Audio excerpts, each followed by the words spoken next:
Today, we leave. After this ceremony that I am sure most of you are itching to be over, we all depart.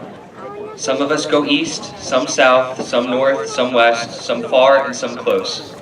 The fact is, some of us will never see each other again. After we walk off this turf field and step into our lives, we start anew.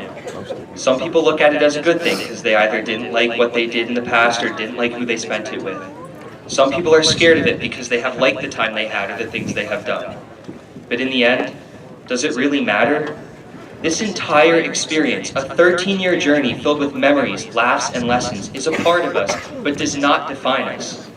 We must move on into our futures regardless of how we feel about our past and never apologize for it. It is impossible to deny it happened, and every interaction, experience, and person we have crossed paths with at Methacton has played a role in shaping who we are today. That is why it is important to remember you cannot choose to forget 13 years of your life. So how will my past play a role in my future? Over the years, I have realized that we always have a choice. No matter how unapparent, at least one is always there. We are faced with them every day, and the path we choose to walk exemplifies who we are and affects people's perceptions of us. I find that the best choices in life are the ones that make you sexy. There are many connotations to this illustrious adjective. How would you define this word? Nevin Mendez's hair, or Andrew Lynch, who won what I thought should have been a tight race between him and I, the best-looking superlative. You guys think I'm sexy, right? Yeah! Yes! I demand a recount! I counted them, so. All jokes aside, in this case, it means exciting, stimulating, interesting, appealing, and desirable. So here are 5 suggestions on how to be sexy. Number 1, don't ever lose your self-worth. The moment that this is gone is the moment that we lose everything. While recently scrolling through Instagram, I stumbled upon a meaningful message a professor had for his students. How many of you would like this $20 bill? Put your hands up, come on, school is not over yet. Yes, there we go. How about now? Put your hands up again. How about now? Still got some fans, okay. No matter what I did to this bill, you still wanted it. Even after I literally stomped it into the ground. Why? Because it still retained its monetary value. A $20 bill can't determine its own value, however. It can't wake up one day and decide it wants to be a $50 bill. We are different. We can choose to let others determine our value, or decide to determine our own value ourselves. There will be days when we attempt to pave our own path and are going to face adversity. We are going to be stomped into the ground, but if we choose to get back up and fight for our values, we hold the power to do anything. Number 2, don't be an agreeaholic. Meaning we can't only associate or surround ourselves with people that we agree with. Additionally, we can't shout down the people that we disagree with. Listen to others' opinions, debate and argue respectfully, but let people have their say. We all come from different backgrounds and experiences, and as we leave this bubble to head out into the world, we are bound to meet people from even more diverse backgrounds and experiences. In fact, we can't even begin to fathom the knowledge, perspectives, and ideas that are out there in the world. As much as we like to think, Mom and Dad, start the video camera because you are never going to hear me say this again. We do not know it all. We must start conversations with people that we disagree with for the benefit of ourselves. These disagreements force us to question our own opinions and why we feel that way. According to Milano, those who make conversations impossible make escalation inevitable. Seek to understand these new acquaintances, then we can seek to be understood by them. Number 3, don't choose to be a weenie. No weenies allowed in the salty spittoon.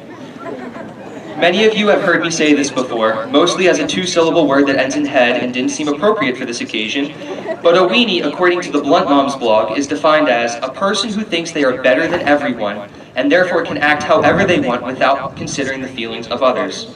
Nope, not today, not ever. Those colleges who sent you rejection letters, all weenies. Except for Karthik, who had to pick between Harvard or Stanford. Yeah, me too. Decisions, decisions. The person who took your parking space, weenie. People who show up late, weenies. People who overcommit themselves, weenies. That kid who put fart powder in his 5th grade teacher's coffee after telling her it was imported coffee flavoring from Alaska, weenie. Oh wait, those last 3 were me. And those who didn't want a beautiful turf field and lights, weenies. If you don't know who the weenie is, there is a good chance it is you. So the moral of the story is, and say it with me, don't be a weenie. Thank you. Number 4, don't choose to be a wisher. In elementary school, I had the biggest crush on a girl. She was the bee's knees. It was from her and her mom that I learned my greatest life lesson. Her mother was diagnosed with pancreatic cancer and unfortunately lost her battle. However, before she passed, she discussed the Latin concept of memento mori. In other words, remember your mortality. Our lives are never as long as we would like them to be. That is why we can never choose to wish, but only choose to do. Don't look back on your life and say, I wish I did that, or I wish I went there. If you want something, do it. And if you are hesitant to try something, just go for it. You never know where that path may take you. Number 5, don't choose to be a complainer. Complainers are the absolute worst. Not every hand we are dealt is going to be a royal flush, and sometimes when we ask for a hit, we bust instead of getting blackjack. If you complain that something stinks, is lame, or is boring, no crap it is going to be. Don't sit on the sidelines in the peanut gallery whining and crying about how something is better somewhere else because the grass is always greener. Life is, in the words of Grandma Moses, life is what we make it. Always has been, always will be. You need to suck it up, make the most of the situation, and make the changes you want to make to create the atmosphere and life that you want to be in. Whether we like it or not, the weight of the world is on our shoulders. We are the future. We have the opportunity to create the world we want to live in, and the world we want our children and their children to live in.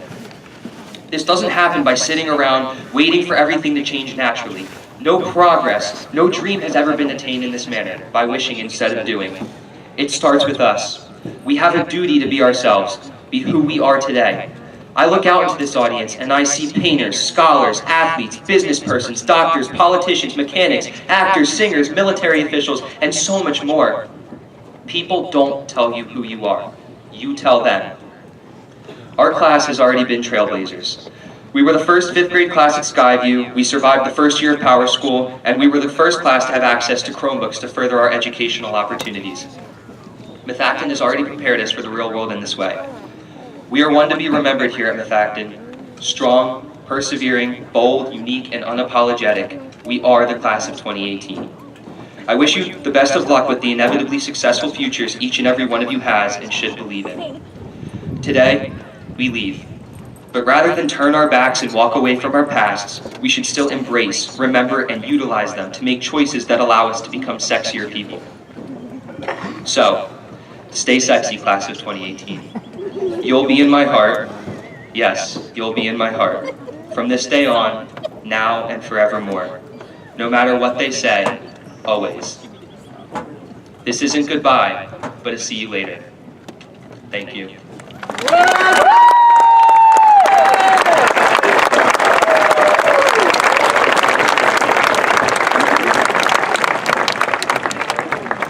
Let's do the classic selfie at graduation.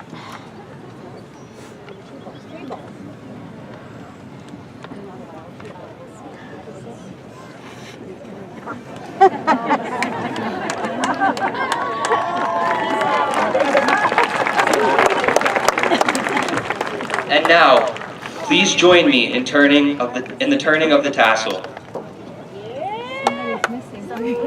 Congratulations.